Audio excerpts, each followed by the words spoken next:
Welcome to Authentic Living with Roxanne, a place where we have conscious conversations about things that really matter in our lives. And now, here's your host, Roxanne Derhaj.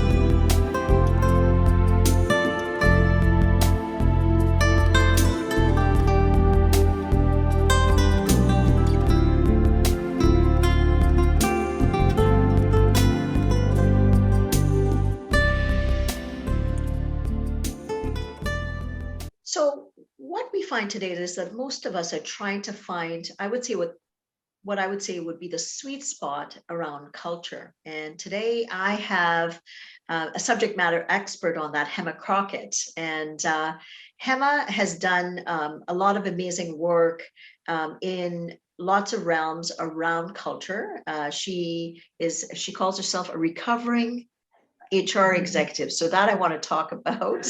And Hema has recently written two books, one around designing exceptional cultures, and that was released in February, and soon to be released, The Everyday Leader. And she lives in San Diego with her husband. So Hema, thanks so much for coming on today. Roxanne, thank you so much for having me. I'm excited about our conversation today. So let's talk a little bit about now, and Hema also owns a HR, I would say it's not an HR consulting firm, but it's a recruitment firm for some HR capacity, but also a lot of coaching, and it's called Gig Talent. So let's talk a little bit about kind of your path and what brings you to here today and doing the kind of work that you do, Hema. Absolutely. And this will tie in a little bit with that recovering HR executive you touched upon earlier. But my background, I'd been an HR executive for about 18 years in a whole host of industries, mainly startup, but I had my fair share of much larger companies that were in different stages of their life cycle, but tech, biotech, fintech, financial services. Was fortunate enough to spend some time overseas as well and working with the State Department and Department of Justice on different aspects of culture and human rights overseas as well. And came back to the States in 2013 after having lived overseas for about 3.5 years and went right back into the thick of things, picked up my career, although I told myself I was going to take it easy, not work 75, 80 hours a week, not jump right back into it like I did. And that lasted for all of about 4 months. And I was right back in it. I loved the work that I was doing, helping organizations really build these amazing cultures, whether they were going through times of transformation or whether it was internal growth or acquisitions or post-acquisitions. And decided along that path about 3 years ago that I wanted to branch out on my own and really create or curate a life that allowed me to focus on my passions, do what I love doing, really being authentic in how I was living my life and intentionally designing it, but still being able to do the work that I love to do and give back in that capacity. And so went out on my own and stayed in touch with a close friend and former colleague, Jamie Jacobs.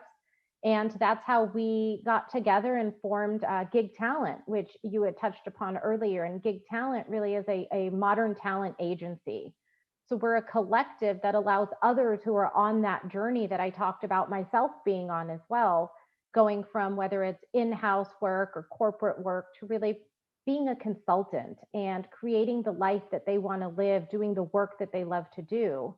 And we focus on HR consultants, business strategy consultants.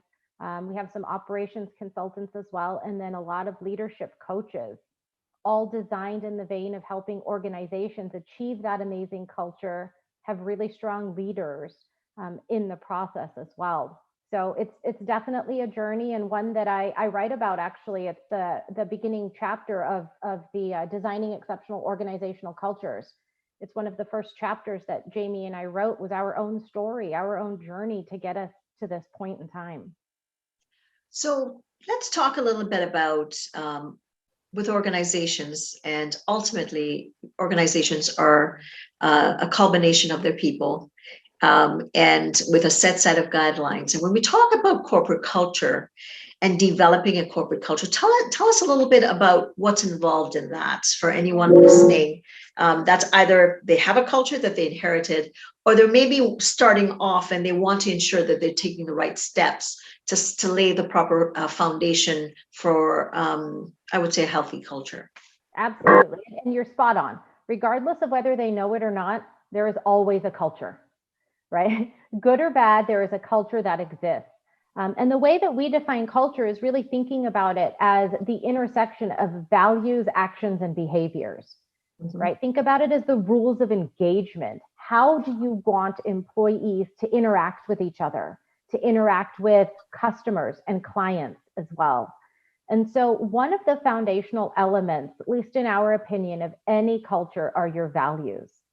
Right? I think of them really as the foundation of a house. If you build strong values, and if you have a strong foundation of a house, then you can continue to build up, and up. And if there was ever a change that came across your way, as we know, take the pandemic, for example, right? If it's built on a solid foundation, anything can happen to those four walls, that's okay.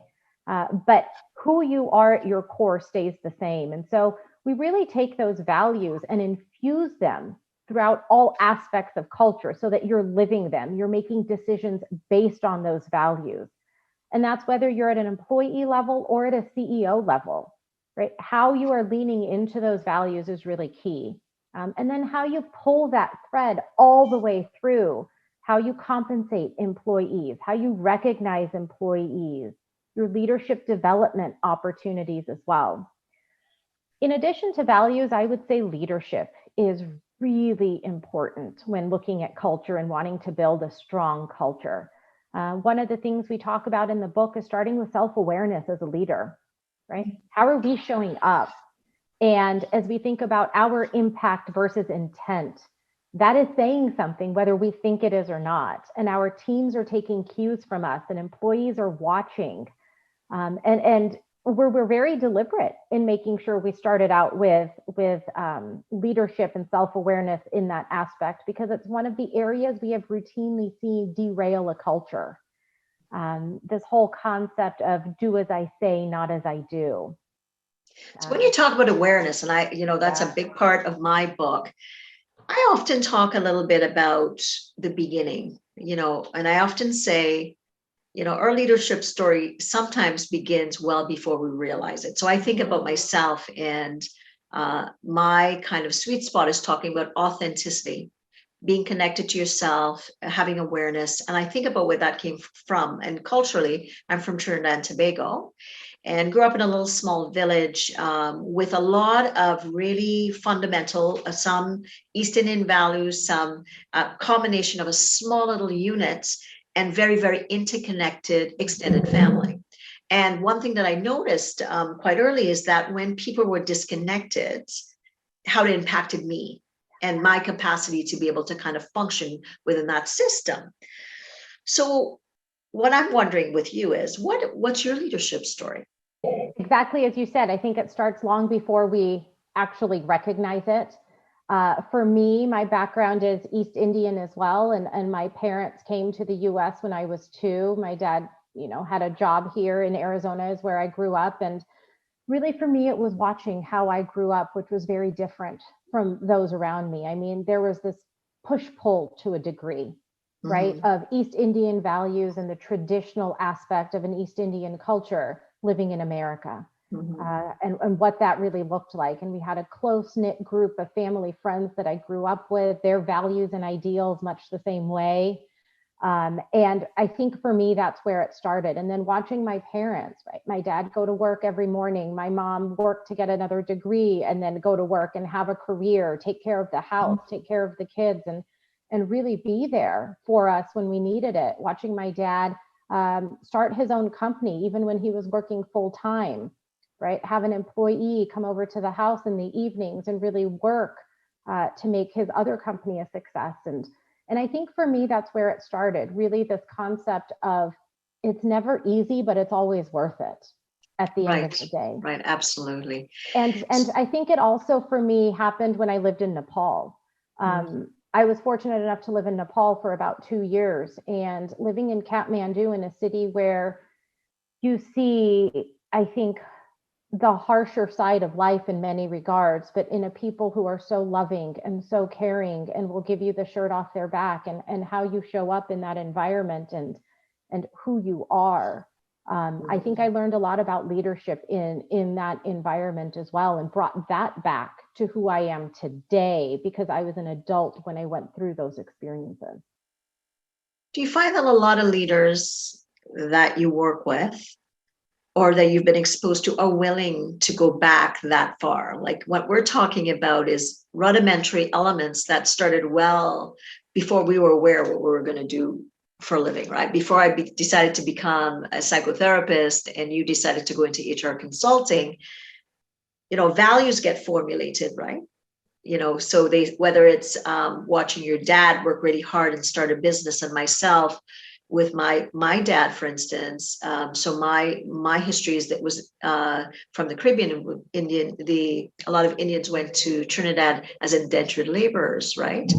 And then I saw my dad kind of go up the ranks to become a CEO, one of the first East Indian men at that level in the islands, because there was still, obviously, and still exists, a lot of colonialism at that time. So again, formulating at a child, not realizing that by osmosis, I was kind of taking these things in and, starting to kind of implement a lot of things, because my dad is probably as authentic as you can get.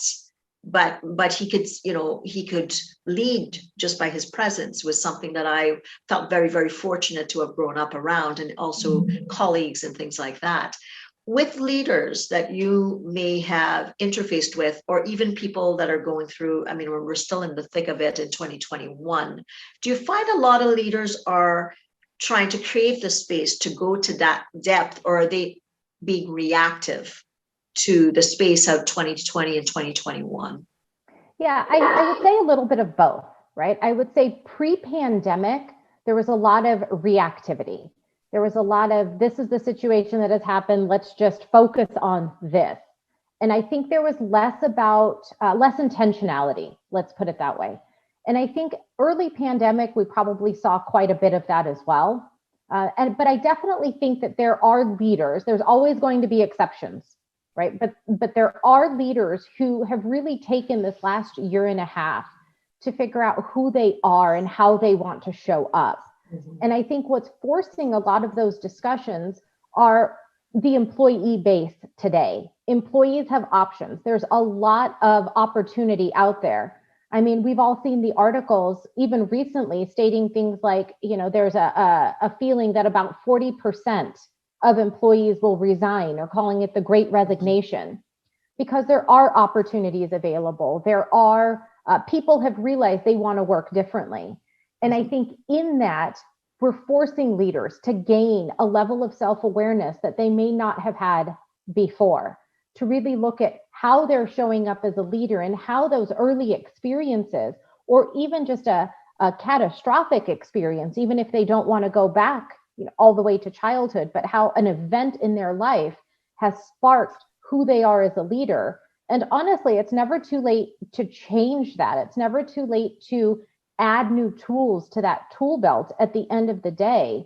But I am noticing an uptick in coaching and executive coaching. And I think that's where a lot of it is stemming from. How can an individual show up differently, or as a better version of themselves in this environment? Not when quarterly, when you're attending the board meetings to report to the board, but really, how does that translate out day in, day out? And, looking at values, right? Because we started the conversation about looking at, like you said, values and how that translates into the behavior. What I love about what you're saying, Hema, is that, we used to believe that, it came one way. It either came from the top down to flow through, but you talked a little bit of a lovely concept, which is, if we truly really live within our values, it doesn't matter what level of the organization you are, because you understand the core fundamentals that create the foundation. So whether you're the person that's answering the phone, or even if you're external facing and you're the one that's the first person that the customer sees, all the way up to behind the house kind of ends of things, if you're working from the same value system, there's an affinity regardless if you're the senior suite or all the way to the front line. And what it also allows is for a difference of opinion, right? And that's okay, because we're bringing diversity to that table. We're showing diversity in thought as well. But what we're really saying is we don't always all have to agree, but we're doing it from a place of the same values in a very respectful way, in a very honest way. And I think that is also what employees are looking for today in a leader in an organization. What I'll also add to that is I don't think that it matters what your title is to show up as a leader. I think that's often a misconception for so many people. I don't have manager in my title, or vice president, or director, or countless other versions of this level or this arbitrary title. That anybody at any level within an organization can show up as a leader. It is all about not only those values, but those leadership traits that you bring to the table, and making sure that your actions and behaviors are really aligned with what you're saying. That has no bearing on your level within an organization. So I'm going to play devil's advocate for a second and say I completely agree with you. Yeah. The title of my book is called ROR, Return on Relationships, which I completely believe that if you focus on that, the ROI takes care of itself.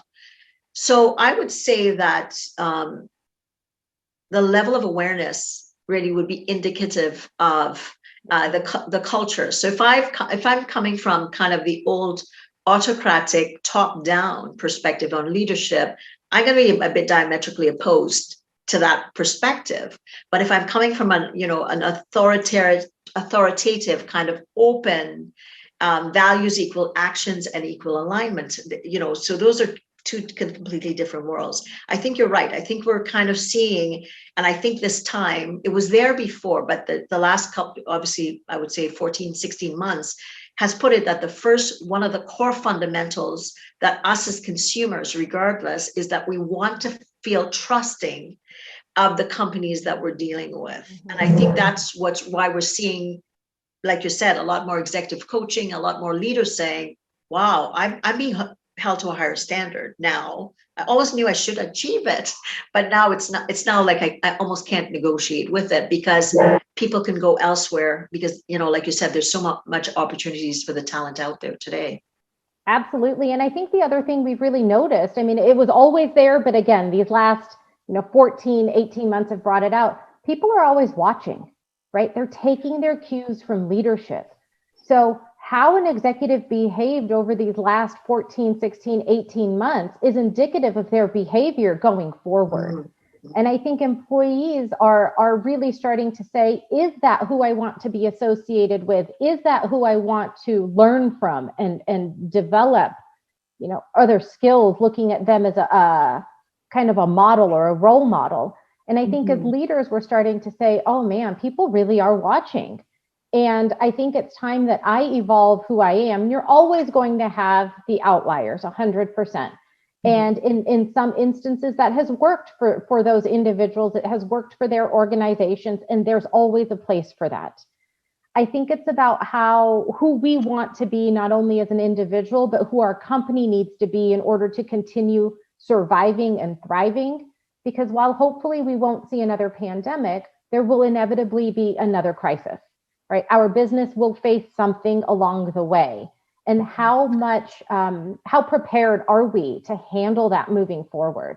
And that relies on our leadership abilities. So I want to, and I know we're almost at time, but I want to talk a little bit about the new book, because I think that's important. I love the title, first of all. So I think I know what it's about, but I would like to know, what is an everyday leader? Yeah. So the book is called The Everyday Leader. And the premise behind it is my husband and I wrote it together, which, let me tell you about a testament to a relationship. If you can get through writing a book together and looking at publishing. Is it as bad as doing wallpaper together? Ooh, wallpaper may win, actually. I think wallpaper wins, as do remodels in the home. But it was such a fun project for us to do together. He had retired from the Marine Corps a few years ago. And last year we, as everybody else, was thinking about leadership, and it was really top of mind. And we see it a lot, especially in the work that we do with our clients. And we just started talking about how the Marine Corps, right from day one, when you go into boot camp, they talk about the 14 Marine Corps leadership traits and how they're further instilled throughout the rest of your time in the Marine Corps. And for him, he had been in for 23 years, as I said, and how that showed up every day in every way, regardless, again, of where you were in your own leadership journey. And we just started thinking about that concept. And for me, what brought to mind for me is 18 years in business, thinking about how I wish I would have thought about leadership in that same way when I had started out my career, versus thinking about it, I need to get that title because then people will see me as a leader. And really thinking about how do we bring that concept to light for so many, especially in an age where I think we're craving leadership, and I think we're showing up as leaders in everything we do. And so that is the everyday leader. The everyday leader is somebody who, whether you're in the boardroom, whether you're running an organization, or whether you are president of your PTA, your kid's soccer coach, you are a leader in every way. And how you show up is just as important in that boardroom as it is on that field. Absolutely. And, it's so funny that you'd say that, because I would say that the most of the authentic leaders, and I've interviewed a fair amount of them for my book, Hema, they said that they are the same person regardless of where they are, whether they're in the boardroom, whether they're out at the hockey rink or the soccer pitch with their child, or whether they're volunteering at an organization. They are Hema, they are Roxanne, and whoever they are as a leader, they're not different in different systems within their life. So that's fundamentally, it sounds like an amazing book. So I would love for people to be able to get a hold of it. I know it's coming soon. So tell us a little bit about where they can get it and where people can get a hold of you if they're interested in knowing more about gig talent as well. Absolutely. So in terms of gig talent, our website is the best place, which is www.gogigtalent.com. Feel free to connect with me on LinkedIn as well, and follow our gig talent page on LinkedIn. And in terms of the books, both The Everyday Leader and Designing Exceptional Organizational Cultures, both are available wherever books are sold. And The Everyday Leader will be released in August, towards the end of August, but is available for pre-sale on Amazon today. Amazing. Well, thank you so much. So what am I walking away with? I'm walking away with the fact that think of your story and think of the fundamentals. Like Hema said, there was so many very different variables for her in being in Kathmandu, just witnessing certain things. She came back and she implemented or, kind of integrated that into her leadership. So as a leader, think about it. If you feel like, I don't feel like I'm in alignment, start to think about, why is it that I wanted to lead? Whether it's to be the best soccer coach there is for your kids' soccer team, or the best volunteer at the Boys and Girls Club that you are. Whatever it is, think about, why am I leading the way I am? And is it in alignment with my values? And why is that not translating out into my actions? Spend that time. Just a bit of awareness gives you a sense of where you are, and then in turn, it gives you some next steps. So again, thanks again, Hema, for being here. And if you're needing any information on authentic leadership, please connect with me at roxannederhodge.com. Take care, everyone, and we'll talk to you soon. Thanks for tuning in to Authentic Living with Roxanne, creating the space for positive, healthy change. Roxanne is a keynote speaker, psychotherapist, and coach. To work with Roxanne, visit roxannederhodge.com/blueprint. We'll see you next time on Authentic Living with Roxanne.